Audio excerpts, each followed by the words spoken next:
Hey guys, welcome to our channel Telugu audio stories with Maithri. నా ఛానల్ని ఎవరైనా ఫస్ట్ టైం చూస్తున్నట్టయితే తప్పకుండా లైక్ చేయండి, షేర్ చేయండి అండ్ సబ్స్క్రైబ్ చేసుకోండి ఫ్రెండ్స్. ముడిపడని వీడని బంధం పార్ట్ 59. ఇక లేట్ చేయకుండా స్టోరీలోకి వెళ్ళిపోదామా? అమెరికా ఫ్లైట్ అప్పుడే ల్యాండ్ అయింది. పూనం రిసీవ్ చేసుకోవడానికి వచ్చింది తేజ్ని. దూరం నుంచి తేజ్ పూనంని చూసి చెయ్యి ఊపాడు. పూనం కూడా దగ్గరికి వచ్చి హాయ్ బావా, హౌ ఇస్ జర్నీ అని అడిగింది. తేజ్ గుడ్. నానమ్మకి ఎలా ఉంది అని అడిగాడు. గుడ్ బావా, ఇవాళ డిశ్చార్జ్ చేస్తామన్నారు అంది.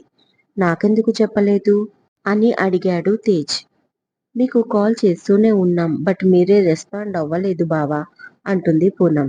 తన మాట వినిపించుకోకుండా కార్లో కూర్చొని డైరెక్ట్గా హాస్పిటల్కి వెళ్తారు. శెట్టి ఎదురు వస్తాడు.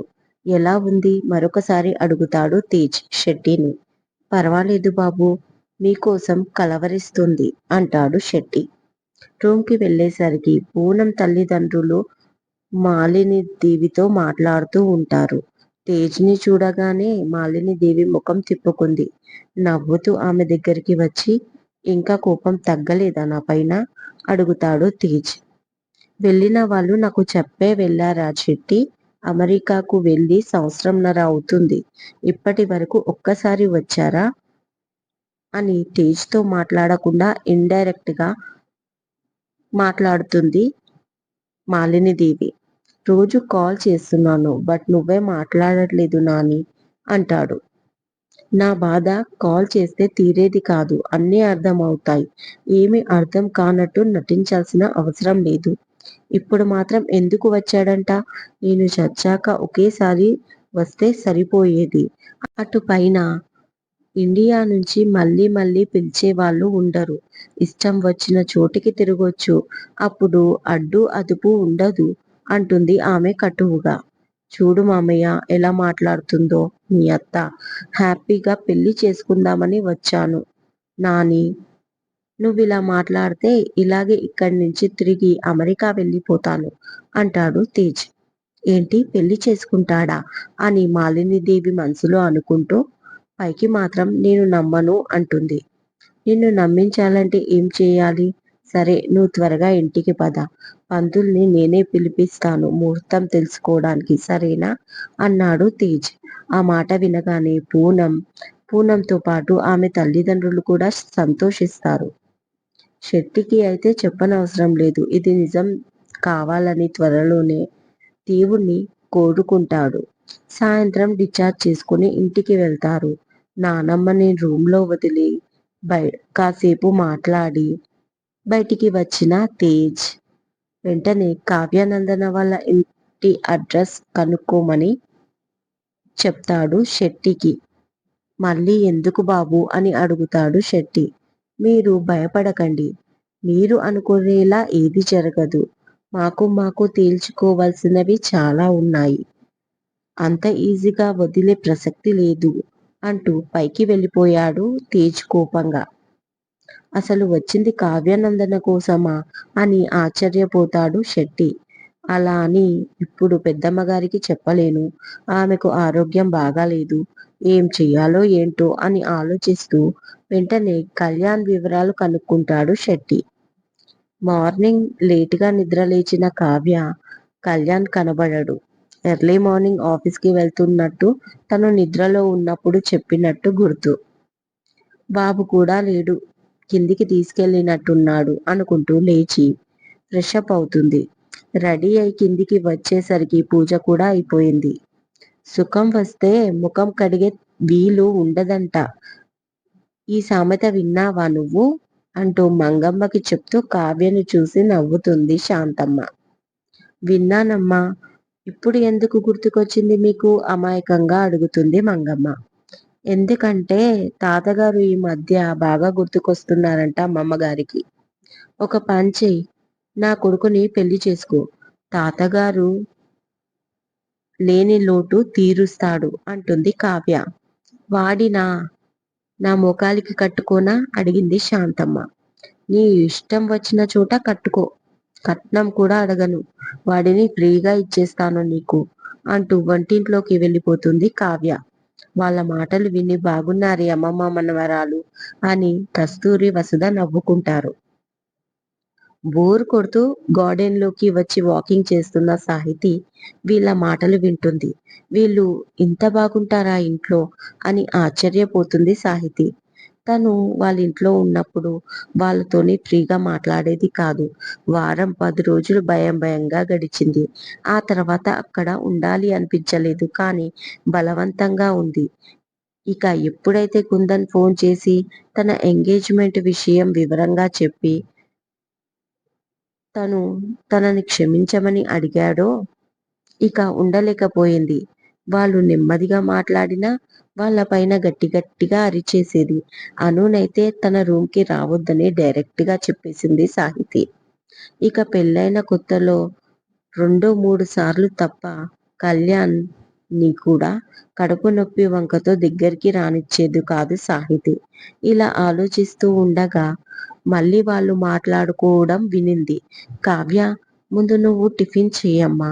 మామయ్య ఇప్పుడే టిఫిన్ చేశారు. సూప్ చెయ్యడానికి టైం ఉంది అంటుంది కస్తూరి. అవును కావ్య, బాబుకి నేను ఫుడ్ తినిపించేశాను. నువ్వు ముందు టిఫిన్ చెయ్యి అంటుంది వసుధ.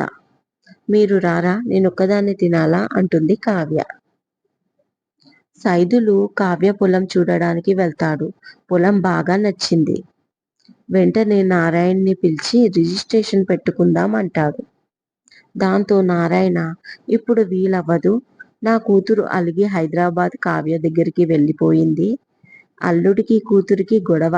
వాళ్ళది సెటిల్మెంట్ అయ్యాక ఈ పొలాన్ని నీకు రిజిస్ట్రేషన్ చేస్తాను అంటాడు. సరే, కానీ ముందు పొలం పత్రాలు కావాలి. మార్కెట్లో దీని విలువ ఎంత ఉందో కనుక్కోవాలి కదా అంటాడు సైదులు. మార్కెట్లో దీని ధర ఎకరానికి 90 లక్షలు. కానీ మీరు ఎకరానికి 60 లక్షలు నాకు ఇవ్వండి అంటాడు నారాయణ.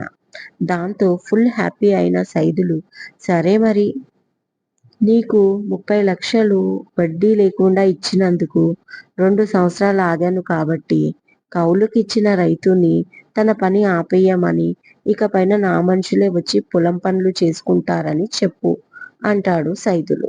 దాంతో నెత్తికి చేతులు పెట్టుకున్న నారాయణ ఏం చెప్పాలో తెలియక, అలా కాదు సైదులు, రిజిస్ట్రేషన్ అయ్యి పక్కాగా నీ పేరు పైన అయినప్పుడే నీ పనులు మొదలుపెట్టు. ఇప్పుడు మధ్యలో వాళ్ళు పని వదిలి వెళ్ళిపోమ్మంటే ఇప్పటి వరకు పొలంపై వాళ్ళు ఖర్చు పెట్టిన డబ్బు మాత్రం నాకే ఇవ్వమంటారు. నీకు తెలిసిందే కదా, నాకు రూపాయి ఆమ్దానీ లేదు. బేవర్స్‌గా తిరుగుతున్నాను అంటాడు నారాయణ. దాంతో సరే మరి, నువ్వు పత్రాలు రెడీ చేసి వీలైనంత త్వరగా నాకు రిజిస్ట్రేషన్ కావాలి నా పేరు పైన అని చెప్పి వెళ్ళిపోతాడు సైదులు. వెంటనే నారాయణ తనుంటున్న ఇంటిని అమ్మకానికి పెట్టేశాడు. 20 లక్షలు మాత్రమే దాని వాల్యూ. మిగతాది కావ్యను కళ్యాణ్‌ని అడుక్కోవాలి తప్పదు. ఎలాగో సాహితీ దారి వేసింది కదా, ఆ దారిలోనే నడవాలి. సైదులకు ముందిచ్చిన 30 లక్షలు ఎలాగో సాక్ష్యం లేదు కాబట్టి ఇవ్వలేదని అబద్ధం చెప్పేస్తే సరి అని డిసైడ్ అయిపోతాడు నారాయణ. ఎందుకంటే కావ్య పొలంపై చెయ్యి వేస్తే ఏం జరుగుతుందో పాపం సైదులకు తెలీదు. అంతలోపు ఎస్కేప్ అయిపోవాలి హైదరాబాద్కి అనుకుంటాడు నారాయణ. ఒకవేళ అక్కడేమైనా గొడవ జరిగినా కావ్య చూసుకుంటుంది. ఎంత కాదనుకున్నా మమ్మల్ని బాధలో చూడదు కదా అనేది నారాయణ ధీమా. హలో, కుందన్ స్పీకింగ్ అన్నాడు. హాయ్ కుందన్, ఎలా ఉన్నావ్ అని వినిపించింది అటువైపు నుంచి. Fine thank you, who are you అని అడిగాడు చాలా మర్యాదగా. నేను కుందన్, కావ్యని అనగానే కావ్య, కావ్య ఎలా ఉన్నారు మీరు, బాగున్నారా, మీ గురించి తెలిసిందే అండ్ జరిగింది కూడా తెలిసిందే. ఐఎమ్ రియలీ సారీ అన్నాడు కుందన్ వెంటనే. ఐఎమ్ ఓకే కుందన్, నువ్వెలా ఉన్నావు, ఇంట్లో వాళ్ళందరూ ఎలా ఉన్నారు అడిగింది కావ్య. ఒక నెల రోజుల క్రింద అందరం బాధలో ఉన్నాం. బట్ నీ వల్ల ఇప్పుడు మేము హ్యాపీగా ఉన్నాం. మా చెల్లెలు సొనాలి తిరిగి వచ్చింది కదా. ఈ 2 ఇయర్స్ మీ ఇంట్లో తనని సేఫ్టీగా చూసుకున్నందుకు మీకు ఎన్ని థ్యాంక్స్‌లు చెప్పాలో తెలియట్లేదు అన్నాడు కుందన్. ఆ మాట వినగానే షాకయిపోయింది సాహితి. ఎందుకంటే ఫోన్ స్పీకర్‌లో ఉంది. సోనాలి ఇక్కడ ఉందా ఇన్ని రోజులు? అదేంటి? అనుకుంటూ వాళ్ళ మాటలు వింటుంది. It's okay kundan. మా ఇంట్లో కూడా ఒక ఆడపిల్ల ఉంది. తనలాగే ఆమె కూడా అనుకున్నాం. ఇన్‌ఫాక్ట్ నా భర్తది చాలా మంచి మనసు. అది మాత్రం గ్యారంటీ అని నవ్వుతుంది కావ్య. ఆమె కళ్ళల్లో గర్వం కనిపించింది. అదేంటి? గొడవపడి 2 ఏళ్లు దూరంగా ఉన్న ఇద్దరి మధ్య ఇంత ప్రేమనా? ఆశ్చర్యపోయింది సాహితి. మంచి వాళ్లకు ఎప్పుడు మంచే జరుగుతుంది కావ్య. ఇంకేంటి కబుర్లు? బాబు ఎలా ఉన్నాడు? అని అడిగాడు. బాగున్నాడు. ఈ మధ్య నడక మొదలుపెట్టాడు. ఇంట్లో వాళ్ళందర్నీ రన్నింగ్ చేయిస్తున్నాడు అంటూ నవ్వుతుంది కావ్య. నాకు హైదరాబాద్ రావాలని ఉండే కానీ నువ్వు ఇన్ఫార్మ్ చేశావు కదా అది కళ్యాణ్ ఇల్లు అని. అన్నయ్య వద్దన్నాడు. మీరు చేసిన మంచికి నేను కళ్యాణ్‌ని ఫేస్ కూడా చేయలేను. అందుకు కూడా రాలేకపోయాను అన్నాడు కుందన్ గిల్టీగా. ప్లీజ్ కుందన్, జరిగిపోయింది కదా వదిలేయ్. ఎవరి లైఫ్ వాళ్ళది. ఇప్పుడు పాత విషయాలు ఎందుకు? ఇంతకీ బిజినెస్ ఎలా ఉంది? నువ్వు పెద్ద బిజినెస్ మ్యాన్‌వి అయ్యావు కదా! మొదటి నుంచి జాబ్ అంటే నీకు ఇంట్రెస్ట్ లేదు కదా! అని నవ్వుతుంది కావ్య. అఫ్‌కోర్స్ నువ్వు చెప్పేదానివి కదా! నాన్న బిజినెస్ చూసుకోవడం కూడా ఒక బిజినెస్ లాంటిదే అని. అది కూడా ఒక బాధ్యతే అని. అలాగే చేస్తున్నాను అన్నాడు అతను. ఓకే. నేను నీకు కాల్ చేయడానికి ఒక రీజన్ ఉంది కుందన్ డైరెక్ట్‌గా పాయింట్‌లోకి వస్తూ అంది కావ్య. చెప్పు కావ్య. నా దగ్గర ఫార్మాలిటీ ఏంటి? ఏంటి విషయం? అడిగాడు కుందన్. సాహితీ నీకు మధ్య ఏంటి గొడవ? ఎందుకు డివోర్స్ పేపర్లు పంపించావు? కష్టపడి ఒకటయ్యారు. దానికి ఫలితం ఇలా విడిపోవడం కాదు కదా! ఒక్కసారి ఆలోచించు. తను చాలా బాధపడుతుంది. డిప్రెషన్‌కి లోనవుతుంది. నువ్వు లేకుండా అది బతకలేదు. ఆ విషయం నీకు కూడా తెలుసు అంటుంది కావ్య. నువ్వన్నది నిజమే కావ్య. మరి నేను నోటీస్ పంపించడానికి రీజన్ చెప్పలేదా తను? అని అడిగాడు. చెప్పింది. ఇంట్లో ఏదో పని ఇంకా ఆంటీ అంటూ ఆగిపోయింది కావ్య. నో, ఇది సరైన కారణం కాదు కావ్య. దానికి వేరే కారణముంది. తను నీకు అబద్ధం చెప్తుంది. నేను తనకి డైవోర్స్ ఇవ్వడానికి వేరే కారణం ఉంది అని అన్నాడు కుందన్. ఏంటది? అడిగింది కావ్య. 2 ఇయర్స్‌గా మా ఇంట్లో వాళ్ళు నేను పిల్లల కోసం ఎదురు చూస్తున్నాం. తను మాత్రం పిల్లలు పుట్టకుండా ఉండడానికి టాబ్లెట్లు వేసుకుంది అనగానే వాట్? అంటూ సాహితీని చూసింది కావ్య. సాహితీ నేల చూపులు చూస్తుంది కావ్యని ఫేస్ చేయలేక. ఈ విషయం మా మమ్మీ కనిపెట్టి డౌట్ కన్ఫర్మ్ చేసుకోవడానికి మమ్మల్ని డాక్టర్ దగ్గరికి పంపించింది. డాక్టర్ టెస్ట్ చేసి ఇది నిజమే అని చెప్పింది. తన ప్రాబ్లం మా ఇంట్లో వాళ్ళతో, నాతో కాదు. మరి నన్నెలా చీట్ చేస్తుంది? కావ్య నువ్వు చెప్పు. ప్రతి ఇంట్లో ఉండేదే కదా అత్తా కోడళ్ళ మధ్య గొడవ. మా ఇంట్లో కొత్తగా ఉందా? తను ఇంత బాధ్యత లేకుండా ఎలా ఉంటుంది? ఇది మా ఫ్యూచర్‌కి సంబంధించిన విషయం కాదా? అని అడిగాడు కుందన్. ఇదండి ఇవాళటి ఎపిసోడ్. ఈ ఎపిసోడ్ మీకు నచ్చినట్టు అయితే నాకు కామెంట్‌లో చెప్పండి. అలాగే లైక్ చేయండి, షేర్ చేయండి అండ్ సబ్స్క్రైబ్ చేసుకోండి ఫ్రెండ్స్. మరొక మంచి ఎపిసోడ్‌తో మీ ముందు ఉంటాను మైత్రి.